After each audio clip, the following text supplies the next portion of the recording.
So we already had the inverted yield curve, and now we're uninverted. And usually when you're in a recession or actually go into the recession, the yield curve is already uninverted.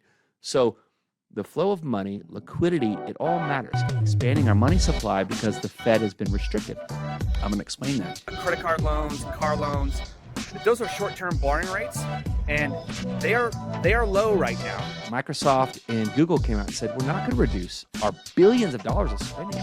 Existing home sales, 4 million home sales annual rate. That's with a little drop.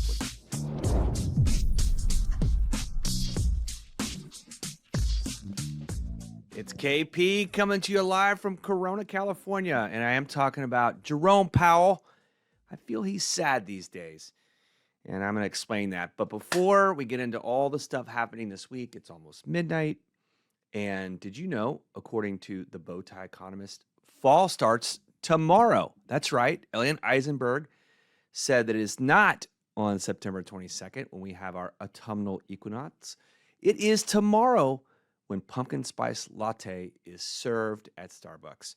My sister has a jewelry business called Sonia Renee, and she's already rolling out all of her fall collection. It is coming. And let's get back to all the economics and everything that's going on this week.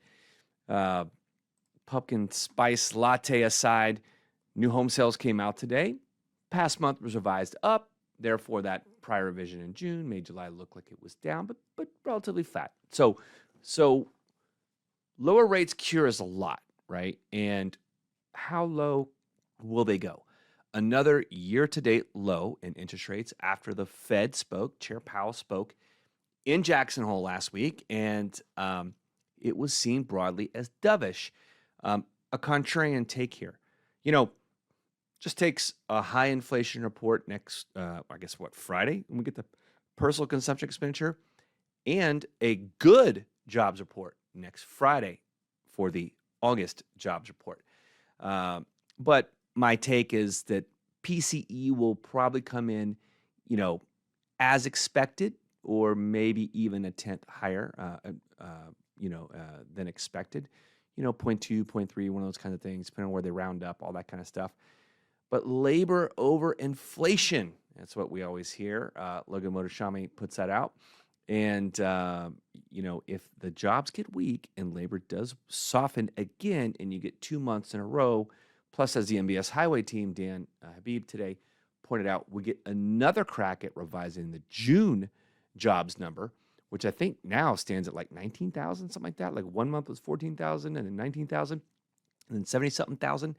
So they'll revise June for the last time, and then July, and then, of course, we get our August read, which really is just like the last half of July and the first half of August, which, by the way, can we just have them do the jobs report this week?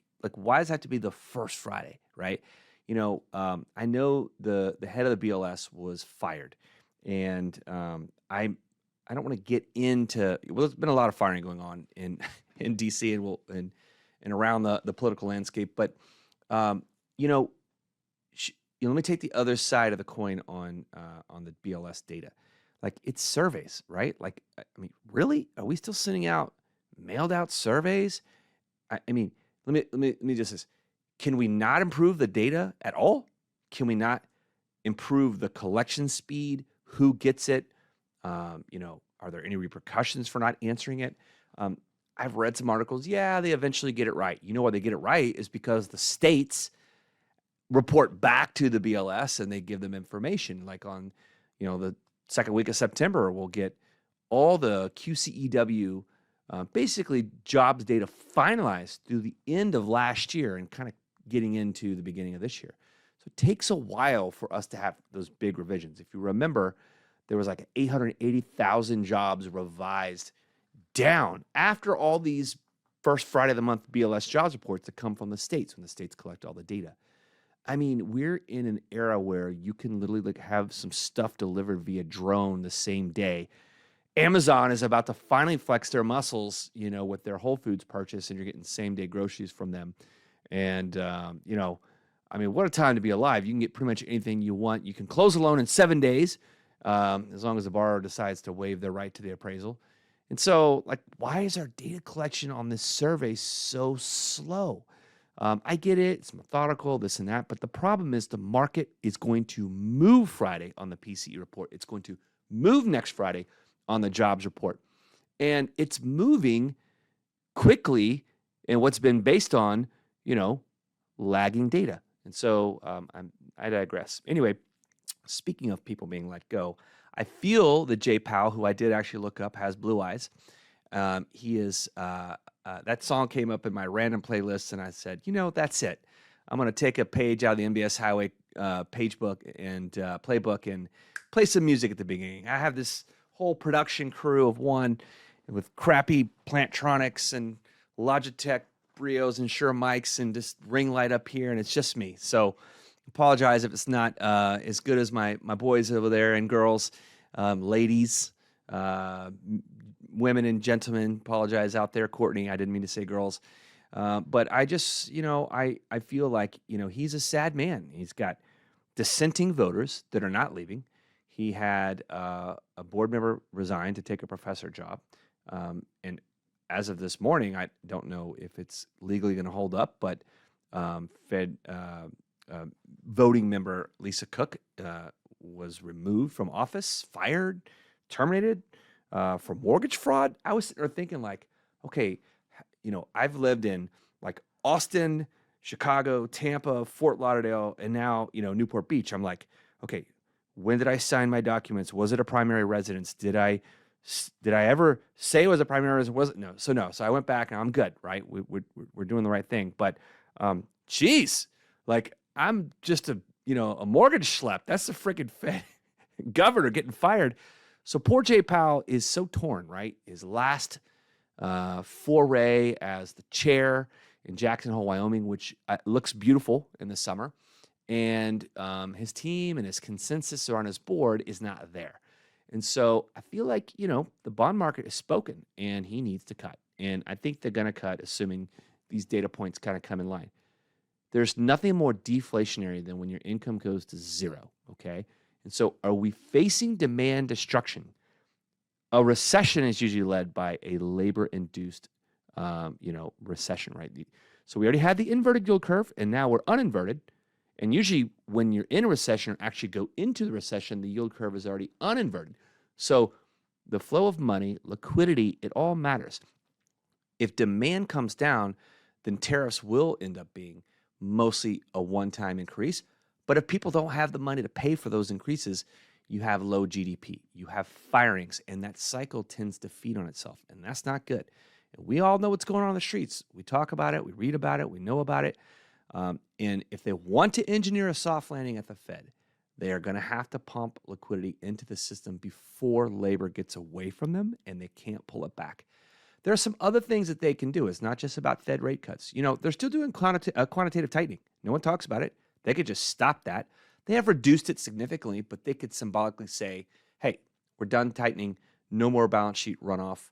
Because, these are signals they send to the market if it's in a measured pace. Like if they come out with 50 basis points, probably a little overkill, but that might be because of really bad data, which we don't want that. You don't want bad GDP, which we're getting our first look at Q3 GDP, the advance read, if you will, that comes out on Thursday. Case-Shiller home price index and the FHFA home price index comes out tomorrow, which in 2 minutes it will be today. And I like that better than median home price because that is probably a better measure of actual home prices appreciation. And we know that we're kind of slowing. Median price grabs all the headlines. Median price, like if you have like this neighborhood where like one dude on the end has this like crazy multi-million-dollar house and then everyone else is kind of normal, well, that could kind of skew the average of the median price, right?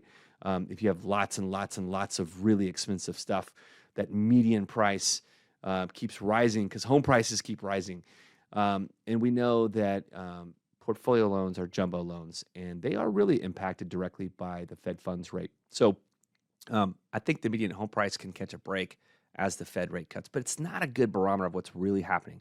So these price indices that are coming out tomorrow are huge. 2-year Treasury auction, 5-year Treasury auction, lots of stuff, GDP, jobless claims, 7-year note auction, and, of course, like I said, the personal consumption expenditure, the Fed's preferred measure of inflation, the deflator, the Fed deflator. Okay, So mortgage spreads.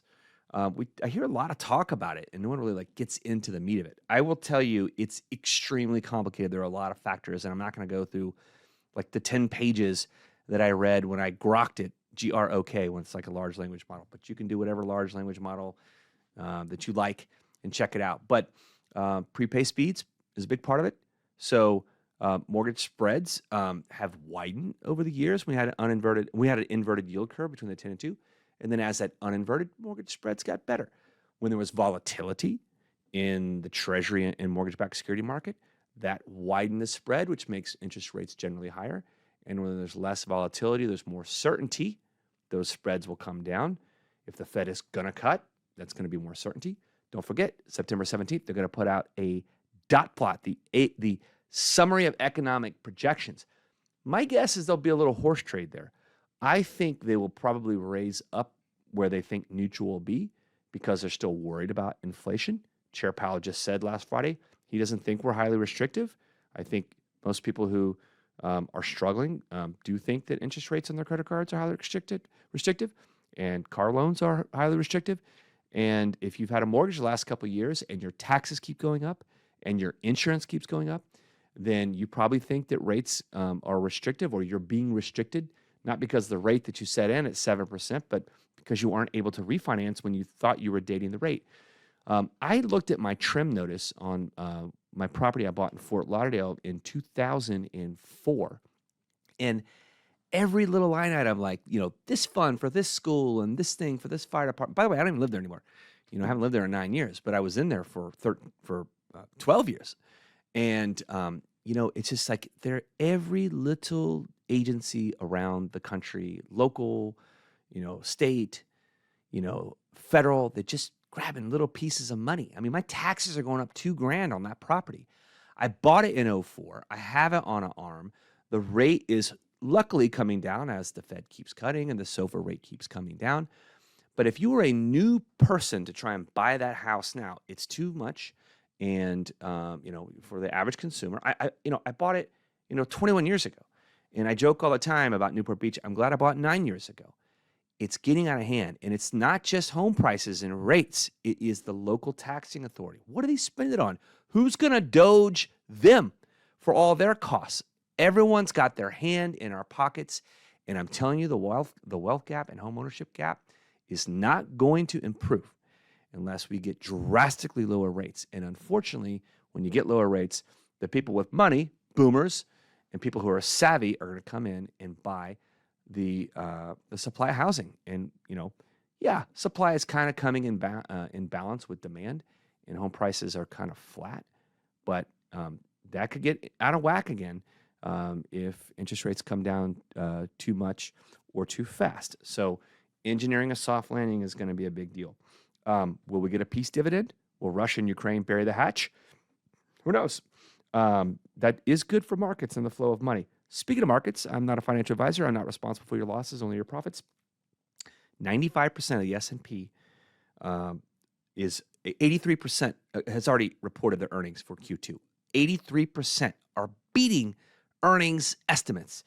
And those that are beating by a median of 6%. Of the 16% missing, those are missing by a median of -4. Top line overall results are beating estimates by a median of 5% and missing by a median of -5. So NVIDIA reports after the market closes on Wednesday. It's like the Super Bowl of earnings season. They are a $4 trillion company. Their revenue per full-time employee is $4 million. I mean, it's lights out insane. I think Google's in second place with like $2 million per employee, or maybe it's Microsoft, one of those big cap tech companies. So, earnings season's coming to an end. We're coming up on the winds of change. It's pumpkin spice latte season. Jerome Powell is sad. Everyone's getting fired and dissenting around him. He's being forced into his hand. It's all working against him. And labor is softening. And it's Labor Day weekend, and investors go away. And so will we see a sell-off in the stock market that ripped, every asset class ripped on Friday after Jackson Hole comments from Powell, except the dollar weakened, which actually helps multinational companies like an NVIDIA, like an Apple, like a Microsoft. So weaker dollar, foreign buyers can afford to buy our stuff. Anyway, have we come too far too fast? Will there be more mean reversion? I trade on Interactive Broker. Mean reversion happens all the time. They love to suck up my money and take it. And everyone that was shorting the market got a short squeeze when Chair Powell said, don't fight the Fed. We're lowering the rates, but they may extend out the curve again. That dot plot, they may have less cuts at the end of next year to horse trade for the cut they're likely to do coming up. We'll keep an eye on it. Hopefully my audio worked. Have a great one. Cheers. AP coming to you live from Corona, California. Fade out with my production team of one here. We are rolling into Labor Day weekend. It is after midnight on Wednesday, which means it's Thursday, which means it's basically Labor Day. Texas Longhorns going to go into Ohio State. I think it'll be a pretty good game. I like our defense. Hopefully Arch Manning era starts with him playing within himself. And there's a lot going on. And I'm not going to talk for 15 minutes. I say that every time, but I'm really not. I'm trying to make this a 10-minute video or less and get out of here. I may do something on Friday, depending on how the PCE, personal consumption expenditure, comes out, which is a huge report for inflation. And tomorrow we get the second reading of Q2 GDP, gross domestic product. It was 3% the first time. Estimates are for it to be lower, like 2.2, give or take. And so we'll see how that goes. Treasury auctions have been good this week, excuse me. And of course, I saw a great message from the El Arroyo sign. That is a sign in Austin, Texas at a Tex-Mex restaurant. And it said basically, congratulations, Travis Kelce and Taylor Swift, on your engagement. Sincerely, Cracker Barrel. So love how the news cycles sweep in and out. The NVIDIA earnings report was today. And I am not a financial advisor. I'm not responsible for your losses, only your profits. I will talk about the flow of money and how it relates. It's the biggest stock in the stock market. It's like $4 trillion, 4.2. So every time it goes from like $1 trillion, $2 trillion, $3 trillion, $4 trillion, like the percentage of revenue of a larger market cap company obviously goes down because the value of the company goes up. But $54 billion in revenue. I mean, that's top line revenue. That's pretty amazing. They beat earnings per share estimates. So why does it matter? So this is such a bellwether stock in the stock market. It holds, I think, like a 7.5% weighting of the entire market. Like the top 7 to 10 stocks make up an enormous amount of the S&P 500. So we talk about the flow of money. Where is money flowing? Will money flow into NVIDIA tomorrow after they beat? They beat estimates, and but the percentage of the beat keeps coming down, right? Like, they're growing sales 100% year over year. Then it's 80, and then now it's like 59%. And that's because, of course, the market cap of the stock keeps growing, so the percentage can't grow up. But it was pretty tame coming into the earnings report for the last 4 weeks. And usually when that happens with this stock, you see the stock rally the next day. I'm not saying it's going to. I'm just saying that's historical. Remember, past is not prologue. And so, what I would say is watching money flow in or out of the stock market tomorrow and the next day going into a long holiday weekend after an inflation report, PCE, after GDP. Will money flow out of stocks and into bonds, and thus mortgage interest rates get even better? Lowest rates of the year so far. I think 6.51% was the average 30-year fix on Mortgage News Daily. Lowest it's been since last October. I think I saw the 420 hit on the 10-year today. I think it closed maybe 423, 422, maybe 420. I'd have to look super quick, take off my mix here. Yeah, 422 and a half is what I see on MBS Highway. So, the 2-year Treasury is the yield, however, that most closely follows the Fed funds rate. And that's at 361. I mean, that's really low. I mean, that's a low number. So what's going on here? So let's say that the newest kerfuffle in D.C., the firing or I told you you're fired. I'm not sure if the person's actually fired for cause. I'm not sure if there's cause. I don't know what's going on with Fed Governor Lisa Cook. She's fighting it, which is good. She's fighting for it. A lot of the board members are kind of, backing her, if you will, in a roundabout way. But the 2-year Treasury came down because if the Fed board can be stacked and influenced in this manner, in this way, then your team Fed rate cut, team lower term yields.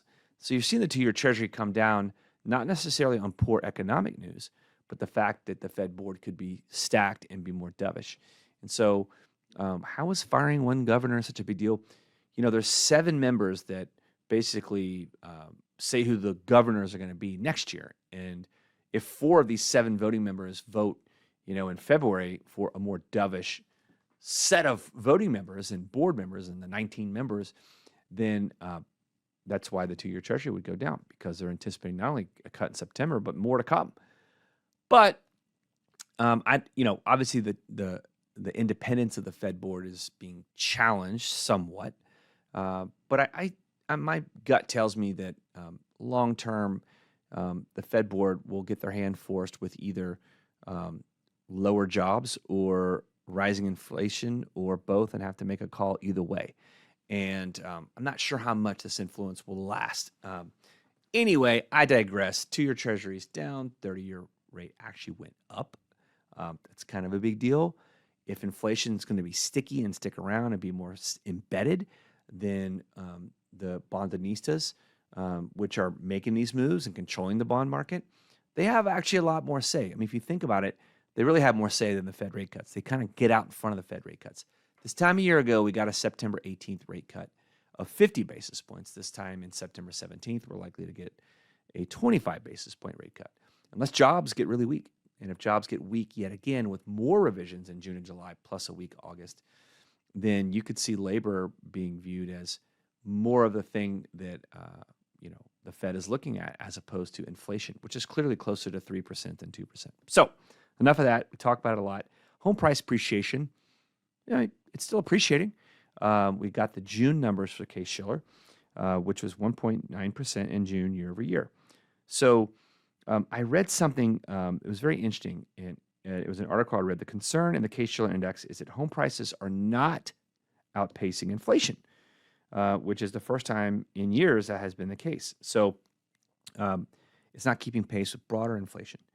So that's the point of higher rates and restrictive rates.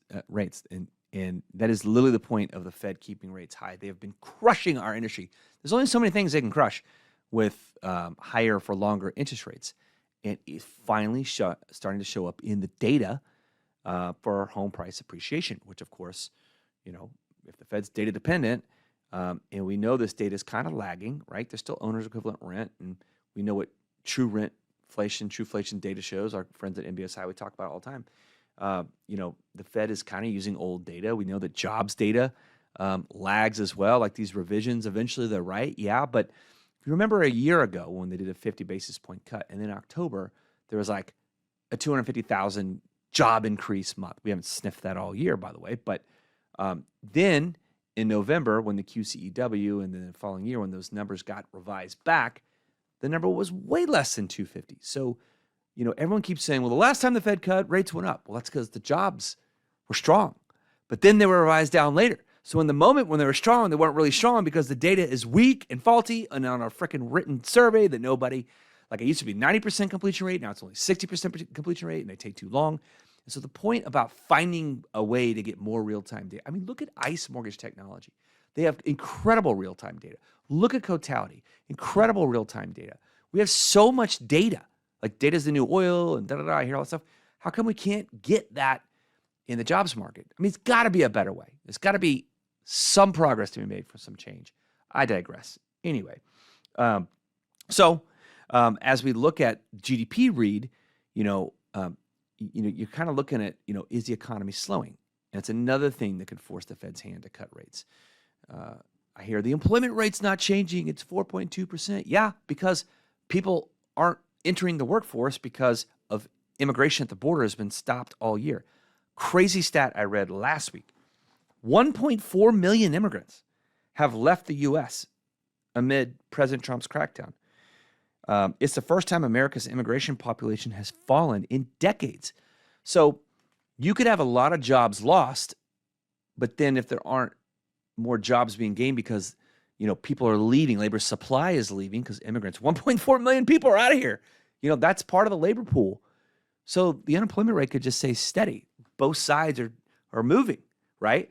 So it's just math. So when people say, "Oh, well, the unemployment rate's fine," well, yeah, but it's kind of being manipulated, both the numerator and the denominator. So anyway, the U.S. Census Bureau's current population survey found that in June, the foreign-born population was 51.9 million, down from a peak in January of 53.3. So when immigrants were a record 16% of the population. So we went from a record number of immigrants in the population to a record decline, which pulls people out of the labor force, which keeps the labor unemployment rate from going up when all these job losses are happening, especially after the fact when they get revised. I digress. It's over. Can't talk about this stuff anymore. What else is going on? Budget battle coming up, fiscal year 26. Are we going to have another government shutdown? Are they going to have a continuing resolution? Kind of a big deal. They always seem to figure it out. 200% tariffs being floated against China again because they're not giving us the rare earth minerals.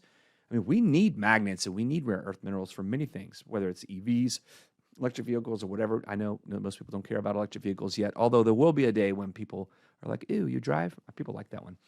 Speaking of "Ooh, you drive," I'm going to talk a little story, if you're still here with me, about my 12-year-old daughter. It was very cute today. China doesn't have enough soybeans to feed their population, so they're going to need to buy that from us. We don't have enough sugar locally produced for the sugar that we create. So there's so much going on and all this rebalancing, but we'll reach equilibrium at some point, even after the tariffs are done. So are we still having the taco trade? Trump always chickens out. Or are we going to use tariffs to find enticing edible deals as the government bought a 10% stake using the CHIPS Act bill, where the government already interfered with free markets and capitalism?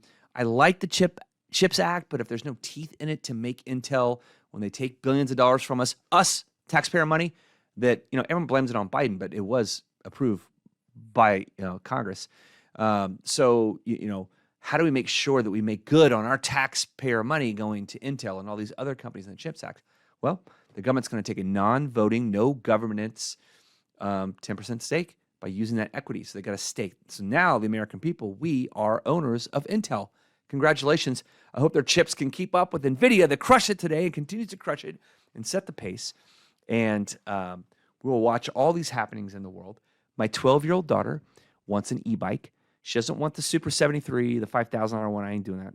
She wants one that goes like 28 miles an hour because two of her good friends have it, and they're now in 7th grade, and they got to drive really far to go to junior high at Ensign Middle School.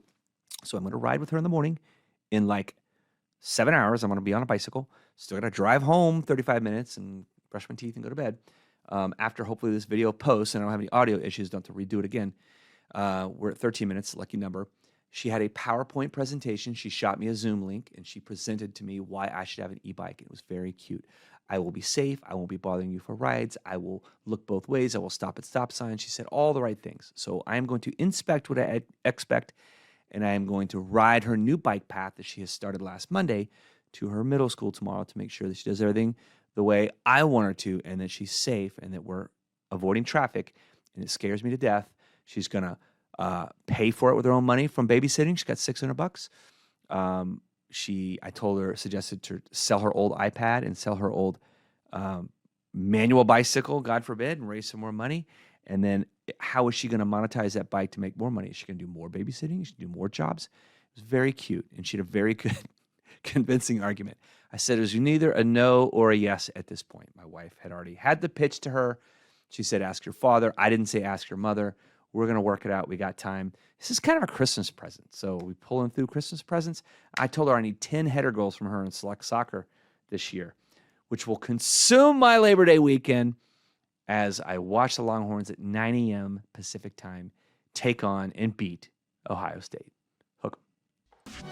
You've been listening to KP Talks Dollars and Cents, a top-rated show for those who want to learn about the economy and mortgage environment. Tune in each week for more episodes, and please leave us a 5-star review on Apple Podcasts and Spotify.